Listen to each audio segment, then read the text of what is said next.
Bienvenue sur Familimaliste, le podcast qui parle minimalisme en famille. Seul ou avec des invités, je partage avec vous astuces, méthodes et réflexions pour vivre une vie concentrée sur l'essentiel et débarrassée du superflu.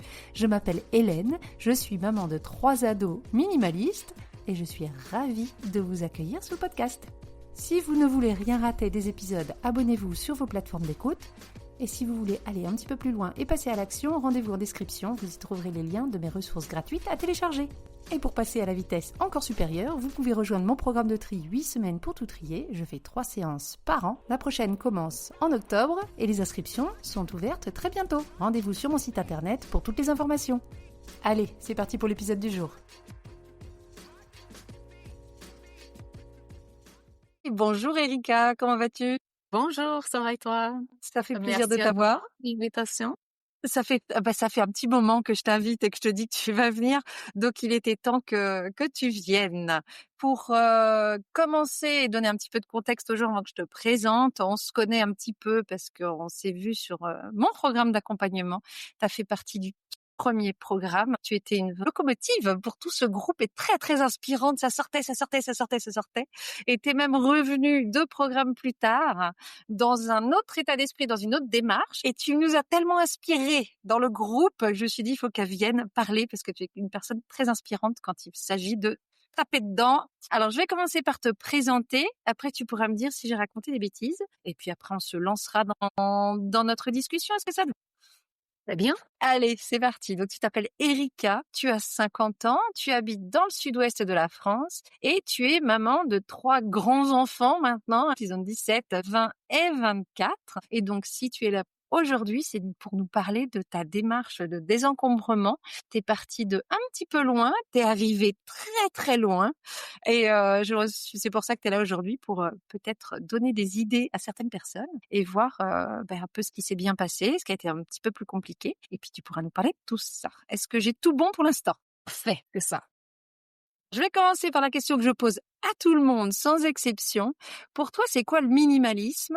Et est-ce que tu te considères maintenant comme minimaliste? Pour moi, le minimalisme, je me suis même noté une phrase de Saint-Exupéry. Il parle pas vraiment de minimalisme, il parle de perfection, mais pour moi, ça définit vraiment, pour moi, le minimalisme. Donc, il aurait dit, sa perfection est atteinte non pas lorsqu'il n'y a plus rien à rajouter, mais lorsqu'il n'y a plus rien à retirer. Et pour moi, c'est vraiment ça. Une fois qu'on connaît son essentiel et qu'il y a plus rien à retirer de tout ça, t'atteins le minimalisme. Et est-ce que tu y es, toi? Est-ce que tu te considères maintenant comme minimaliste? Alors, je pense que j'ai toujours été minimalisme dans l'âme, donc une minimaliste non pratiquante. Voilà, aspirante peut-être. Et aujourd'hui, oui, franchement, je me plais à penser que oui, je suis minimaliste. Commencer un petit peu à la genèse de ce grand désencombrement. Donc ça fait à peu près 1 an maintenant que je t'ai rencontré pour ce premier programme. Mais ta démarche a commencé forcément avant. C'est rare que les gens viennent sur le programme alors qu'ils ont rien essayé avant. Comment t'as commencé cette démarche de désencombrement? C'était quoi le déclic? Voilà, pourquoi t'as voulu vivre avec moins? La démarche vers le minimalisme a commencé en 2022 environ, donc ça fait pas si longtemps que ça quand même. En fait, à cette époque-là, je suis tombée malade. Je suis restée hospitalisée plusieurs semaines. Alors, quand je suis rentrée à la maison, en fait, ça m'a fait un choc. Mmh. En fait, ça m'a rappelé le décès de ma mère. C'était en 2010. À l'époque, bon, elle habitait au Brésil, voilà, donc c'était ma maison aussi. Elle est décédée et du coup, j'ai dû désencombrer et voire vider la maison avant de repartir en France. J'avais 1 semaine pour tout vider et c'était extrêmement dur et violent parce que déjà, il y avait Ouais, la douleur de la perte mmh, et sa maison, elle était vraiment très encombrée. Surtout le ouais. grenier. Il y avait tout. Il y avait toute ma vie. J'ai retrouvé mes cahiers de maternelle. J'avais 1 semaine pour tout faire et me plonger dans ce passé qui était le mien aussi. Et alors, ça m'a fait penser aussi parce que dans mon grenier, j'avais les cahiers de mes 3 enfants depuis plus ou moins la maternelle. Donc bon, tout ça, la plupart des affaires de ma mère et même mes affaires, ben, c'était clairement en déchetterie. Puis une autre partie, bon, j'ai pu, dispatcher, aux voisins de ma maman, à mes amis, ses amis. Je voyais la maison de ma mère encombrée, j'ai vu la difficulté que j'ai eue à désencombrer et à trier. En 2022, j'ai eu le déclic. En fait, à un moment donné, je pensais que j'allais mourir, effectivement. Et j'arrivais plus à voir ma maison en tant que telle. Je voyais juste un endroit où il y avait des centaines, voire des milliers d'affaires que mes filles allaient être obligées de trier une fois que je serais plus là. Mmh. Non, non. C'est là que j'ai commencé à me renseigner sur le minimalisme. J'ai commencé à chercher des livres, des émissions télévisives, des podcasts, que je connais Marie Kondo. Et là, j'ai commencé à avoir cette démarche de me dire, mais même ma vie actuelle, c'est compliqué de trouver les affaires, les papiers. Tout était très compliqué. Et aujourd'hui, je me demande comment j'ai pu vivre comme ça. Comme à l'époque, t'en souffrais pas de l'encombrement de ta maison? J'en souffrais, mais je me rendais pas compte. Et je pensais que j'étais très désorganisée. Et aussi, je suis tombée dans le côté obscur. Euh, En fait, j'ai cherché les solutions miracles pour l'organisation, donc des agendas, des trucs de budget, voilà, des méthodes et des boîtes, plus de meubles et puis le produit miracle, tu sais, celui de la pub que tu fais comme ça, c'est propre. Voilà. Entre le déclic et le moment où tu t'y mets, il s'est passé un peu de temps parce que t'as pas osé ou t'as tout de suite fait mode tornade dès que tu t'es senti mieux, allez, on y va? Non, je ne suis pas mise en mode tornade, mais je commençais effectivement à faire du petit désencombrement. Et le problème, je sortais beaucoup de choses quand même. Ça se voyait dans les sacs poubelles. Mais en fait, j'avais pas de méthode. Donc, je faisais un petit peu ici, un petit peu là. Je sortais beaucoup de choses, mais ça se voyait pas. Et donc, ça m'a un peu démoralisée au bout d'un moment. Et ouais. Et donc, un jour, en écoutant ton podcast, justement, tu avais un invité qui a parlé du death cleaning et c'était un petit peu complètement ma démarche. Et ça m'a vraiment fait le déclic et ça m'a boosté à chercher des méthodes qui me permettraient de mieux m'organiser et d'organiser ce tri et ce désencombrement. Je fais une petite parenthèse, c'est l'épisode avec Carmen Jean-Baptiste sur le desk cleaning. Je mettrai le lien en description pour ceux qui l'ont pas écouté. Est-ce que tu as vu d'autres difficultés peut-être par rapport à certains objets ou par rapport à certaines pièces? Oui, il y a toujours le problème des sentimentaux et des au cas où. Voilà, à ce que j'ai compris, je suis pas du tout la seule Non, dans pas ce du tout. cas. Par exemple, ben, mes CD, en fait, c'était la musique, ça a toujours été très important dans ma vie. Mmh. Quand je suis arrivée en France du Brésil, j'avais, je crois, 2 valises avec des CD et en fait, la plupart des CD, j'avais enlevé le boîtier. Le Mmh. boîtier, j'avais laissé à la maison et j'avais des boîtes où on pouvait ranger les CD. En fait, tous ces CD, depuis quelques années, ils étaient dans le grenier, dans un carton. C'était marqué CD, très organisé, hein. Parce qu'en fait, j'ai découvert que je suis très organisée quand même. Et c'est vrai que ça faisait quelques années, peut-être plusieurs, en tout cas plusieurs mois qu'ils étaient dans le grenier. Et quand j'ai sorti le carton, je me suis dit, mais déjà, c'est hyper triste d'avoir quelque chose que tu aimes. Je me disais, voilà, je suis en CD et je suis dans le noir. Mais ça m'a fait une tristesse. Et quand j'ai ouvert le carton et après, je me suis dit, ben, tout ça, je l'écoute quand même sur Spotify. Est-ce que la qualité, elle est meilleure ou pas? J'en sais rien. J'ai pas l'oreille pardon, c'est fine pour identifier, voilà, si le son, il est bien ou pas. Mais en tout cas, ça me va très bien de l'écouter sur ma petite chaîne, sur Oui, mon petit ouais. ou mon téléphone. Ça me va très bien comme ça. La plupart des morceaux de la musique que j'avais dans mon carton, je peux le trouver en ligne. Et quand tu as commencé, ce désencombrement, tu as commencé par quoi? Je commençais par Marie Kondo et les vêtements. Je suis pas allée si loin que ça. À la fin, bon, mon placard, il débordait plus, mais quand même, il était pas assez vide que ça. Ça m'avait fait beaucoup de bien. Et puis après, mon vrai objectif, c'est le grenier. Quand tu as rejoint le programme, tu as sorti énormément, énormément de choses. Donc j'entends que tu avais commencé un petit peu dans ton coin. Qu'est-ce qui a changé pour que d'un coup tu fais: «Allez, c'est bon là maintenant»? ça dégage. En fait, ma démarche, c'était autant pour, la vie après moi, donc la vie Oui. de mes proches après moi, Mmh. mais aussi pour moi, pour, ce qui me reste à vivre, j'espère beaucoup, que je vive, mieux, voilà, que je trouve mes affaires, que j'ai moins de charge mentale, donc pour qu'on puisse vivre mieux en tant que famille aussi. Tout à fait, tout à Et ta fait. famille, comment ils l'ont vu ça? Pense qu'au début, ils ont un petit peu peur. Ils ont dit: «Oh mon Dieu, mais oh là là, tu vas tout sortir, mais ma chambre, tu rentres pas». Non, d'accord, mais heu, je pense ils ont vécu, voilà, ma démarche petit à petit et ils ont vu que finalement, la maison, elle était plus agréable à voir Mmh. visuellement, c'était plus facile à vivre, plus facile à entretenir. C'est beaucoup plus simple en et donc du coup, ça les a motivés, je pense. Mes enfants ont fait le tri dans leur chambre aussi. Voilà, ça a été un petit peu dur la salle de bain parce qu'on a pas mal de produits en commun et j'ai ma fille aînée qui est une fan de de cosmétiques et je pense qu'elle aussi, elle est à la recherche du produit miracle qui va rendre ses cheveux les plus beaux du monde. Alors si on revient un petit peu sur tes enfants, il y a que ta plus jeune qui vit chez toi encore à temps plein? Je sais que ta grande est revenue, mais à l'époque où tu as fait le désencombrement, tu n'avais que ta plus jeune avec toi?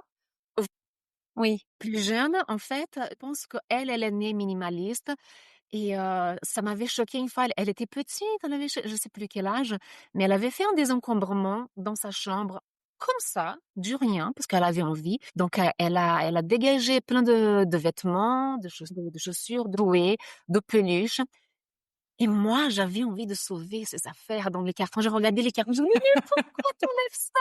Ça, c'est trop mignon, mais» elle me regardait genre: «Mais je joue pas avec».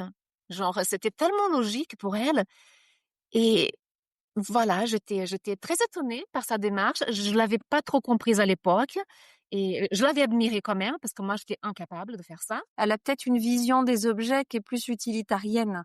Un Tout à objet, ça fait. doit être utile à quelque chose, ça doit être utile à m'amuser si c'est un jouet, à me réconforter si c'est une peluche. Bon, bah, si ça me Exactement. réconforte plus, si ça m'amuse plus, bah, en fait, ça dégage. Et aujourd'hui même, on discutait tout à l'heure avec cet enfant, et elle me disait que, voilà, elle va déménager, bientôt pour ses études, pour à la rentrée. Bon, elle se disait: «Mais même, pour la décoration des murs, elle a du mal». Parce Mmh. qu'elle se dit: «Bon, c'est joli, mais ça sert à quoi? Est-ce qu'il va falloir que je fasse la poussière? Est-ce que ça va Ouais. laisser une marque sur le mur?» Donc du coup, elle a pas très envie d'avoir plein de déco, comme les enfants de 17 ans, ont tendance à avoir. Quoi la relation aux objets a changé pour toi? Oui, on a fait ce travail, toute la famille, hein, d'essayer d'acheter moins et mieux, des objets si on a besoin, voilà, de meilleure qualité, dans la mesure du possible de seconde main. Mon rapport à la consommation a beaucoup changé parce que je ne cherche plus, l'objet miracle, bien le contraire. Oui. Oui. Et est-ce que tu as eu peur de regretter des choses et Oui, au début, j'ai eu un petit peu peur, ça va être passé, hein, cette peur-là et puis, il y a eu quelque chose que j'ai regretté un petit peu d'avoir, jeté, peut-être trop rapidement, c'était certains câbles. En fait, j'avais fait le désencombrement, du bureau où il y avait, plusieurs câbles que je savais pas trop à quoi ça servait. Donc et puis en faisant le dernier désencombrement, donc le grenier, donc j'ai retrouvé des appareils photo numériques. En fait, c'était à cet appareil-là qu'appartenait le câble. L'appareil n'avait plus son câble. Bon, j'allais pas l'utiliser non plus l'appareil, mais je voulais le vendre. Finalement, j'ai réussi à le vendre, sachant que le câble, il se trouvait facilement pour 4 € en ligne. quand tu commences par dire: «Oui, j'ai peut-être regretté quelque chose», on s'attend à ce que tu parles d'un souvenir ou Ah quelque oui! chose et pas du tout. C'est un truc au final, j'ai envie de dire, Mais si tout tu près, fais c'est pour sortir ça. 2000 objets et que au pire, tu aurais voulu garder cet appareil photo et tu serais allé acheter 4 balles de ton câble et je ne sais dans quel magasin. Bon, bah, écoute, ça valait le coup de faire sortir ces trucs-là. Si c'est pour après dépenser 4 €, c'est pas très, très grave. Ouais. Il y a des souvenirs dont je me suis débarrassée, soit jetés, soit Mmh. donnés. Quand j'avais peur vraiment de regretter, je faisais des photos. Et finalement, je ne regrette pas. Les objets ne sont plus là, mais c'était des souvenirs de personnes qui sont toujours dans mon cœur et même sans les objets, les Ils sont personnes. C'est quoi ton approche quand tu es face à un meuble? Si tu peux te souvenir comment c'était? Vraiment, je me mets devant un meuble. En tout cas, c'est ce que j'avais fait, pendant ton accompagnement. Bon, déjà, il y avait les fiches méthodes Oui. de ta méthode, justement, où il y a quand même pas mal de réflexions. Heu, Pourquoi? Donc, pendant que je remplissais je le fais encore, hein, Mmh. voilà, même sans l'accompagnement, je le fais encore, je remplis encore les fiches, où on met vraiment les critères, voilà, ce qui part pas. Et puis, la 1re réflexion, à quoi ça me sert? Est-ce que voilà, est-ce que ça fait partie de mon essentiel? C'est la question principale. D'accord. Donc toi, vraiment méthode, des critères, donc c'est vraiment tu prépares beaucoup en amont, tu regardes les Oui. critères et après tu confrontes. Oui, et c'est très important, et je pense que par rapport aux critères, c'est très important pour moi de s'en tenir. Mais quand on commence à mettre des nuances: «Ah ça, c'est abîmé». «Ah mais c'est pas si abîmé que ça, en fait, ça c'est un tout petit peu abîmé». On s'en sort plus. Mmh. Et c'est une de mes difficultés aussi. Un vêtement qui ne me sert plus. Il manque un bouton. Ah, c'est pas très grave, je vais le mettre aussi. J'ai cousu le bouton pendant l'accompagnement, justement parce que je voulais garder le vêtement. Et tous les autres, il manque un bouton, j'ai pas envie de le faire. Eh beh, au revoir, le vêtement, c'est tout simplement. Donc, c'est très important pour moi de se tenir vraiment aux critères. Je suppose que c'était le grenier qui est le plus Oui, compliqué? c'est le grenier. Ouais. Au départ, il a fallu que je m'occupe des affaires qui étaient le plus près de moi parce que de toute façon, je pouvais pas aller plus loin. Et puis après, bon, il y avait beaucoup de souvenirs. Ça, c'était, voilà, beaucoup d'objets sentimentaux, dans le grenier, et beaucoup de volumes. Enfin, au bout de combien de temps tu t'es dit: «Là, on est pas mal et je vois vraiment l'effet sur mon quotidien»? Je pense que c'était, plus ou moins la durée du 1er accompagnement. Déjà, j'ai vu mon salon respirer, ma cuisine à respirer. Et oui, donc environ 3 mois après le début, je me sentais déjà, beaucoup plus légère, et j'ai senti vraiment les bénéfices dans mon quotidien et Mmh. dans le quotidien de ma famille. Comment tu fais quand tu as ce coup de mou ou que tu as cette baisse d'énergie, pour si tu fais une pause, comment tu arrives à remonter sur le cheval, quoi? Alors, effectivement, je fais une petite pause, bon, pas super longue. Limite, j'étais triste de faire la pause parce que je voyais que vraiment quand je sortais beaucoup de choses, ça me faisait du bien aussi, et mentalement, peut-être même physiquement. C'est du sport, hein, parce que bon, on porte pas mal, de choses, il faut quand même pas mal bouger, c'est super. Mais c'est vrai que j'étais un petit peu fatiguée de faire ce désencombrement. Donc après l'accompagnement, je fais une petite pause, et puis, pour me remotiver, j'ai fait quand même pas mal de photos avant-après, et de temps en temps, je regardais ces photos, et même moi, ça m'impressionnait, ça. Et même aujourd'hui, par exemple, parfois, je suis assise devant le canapé, je regarde le meuble en face et je sors la photo du avant-après, d'il y a quelques mois, et je dis: «Ah non, c'est bon. Je suis fière de moi, il y a rien qui est rentré, qui s'est mis là, comme ça». Quand on vit, la vie après le désencombrement, Mmh. qu'on voit comment c'est beaucoup plus léger, et que même nos relations entre nous, hein, il y a moins de tension, Ouais. justement par rapport aux tâches ménagères et tout, on n'a pas envie de revenir en arrière. On arrive doucement à la fin de l'épisode. Quel conseil tu pourrais donner maintenant que tu voilà, que tu as fait ce grand désencombrement, aux gens qui se lancent là-dedans, qui ont peut-être du mal à se motiver ou qui ont peut-être commencé mais qui arrivent pas à aller assez loin? Alors, moi, mon problème, comme j'avais dit, c'était avoir lutté sur plusieurs fronts. Donc, j'avais commencé mon désencombrement un petit peu de partout, et ça, c'est pas très motivant. Donc, si Mmh. on peut commencer choisir une pièce ou voir un meuble, pas très difficile en tout cas pour débuter, et voilà, de se concentrer sur quelque chose, mais commencer. Donc, peut-être chercher des méthodes justement Mmh. pour avoir un cadre. Moi, j'avais besoin d'un cadre, peut-être, d'autres personnes, n'ont pas Mmh. besoin de ça, mais moi, j'avais besoin d'un cadre pour Mmh. avancer. Donc, le mien a été, certains podcasts, et puis, ton accompagnement. Et si vraiment c'est quelque chose d'insurmontable, se faire aider, peut Au début, peut-être par des amis, mais sinon par un home organizer ou quelqu'un. Les planètes se sont bien alignées parce que donc sur le programme, tu as trouvé la méthode, tu as eu l'accompagnement du groupe, on voit à quel point ça booste quand dès que tu mets un C'est regardez ce très que j'ai fait motivant. Oui. et que tu as 20 personnes qui font oh mon Dieu, mais c'est génial. Ça aide aussi, mais tu as eu aussi le soutien de ta famille. Et pour l'instant, Oui, on j'ai eu t'a beaucoup de laissé chance. faire, Je me même suis s'ils n'ont patiente. pas fait tout de suite avec toi, ils t'ont laissé carte blanche, t'as pas eu de bâton dans les roues, et je pense que quand il fallait faire des tours à la déchetterie, t'étais pas obligé de faire tout. Oui, j'ai été aidée, Ouais. j'ai eu de la chance, on s'est pas moqué de moi. Personne m'a dit: «Oui, mais ça sert à rien ce que tu Ouais. fais, on vit très bien comme ça, de toute façon». Donc, tu es allé dans du minimalisme matériel. Genre, tu fais juste attention à ta maison, tu vas dans du digital, tu fais attention à ton emploi du temps, tu regardes tes relations, tu sais quoi, toi? La suite du désencombrement? En fait, le 2e accompagnement, c'était surtout, pour que je puisse finaliser mon grenier parce que j'étais un petit peu, démoralisée à ce moment-là, justement de voir l'ampleur de la tâche et j'avais un petit peu peur aussi d'ouvrir mes cartons.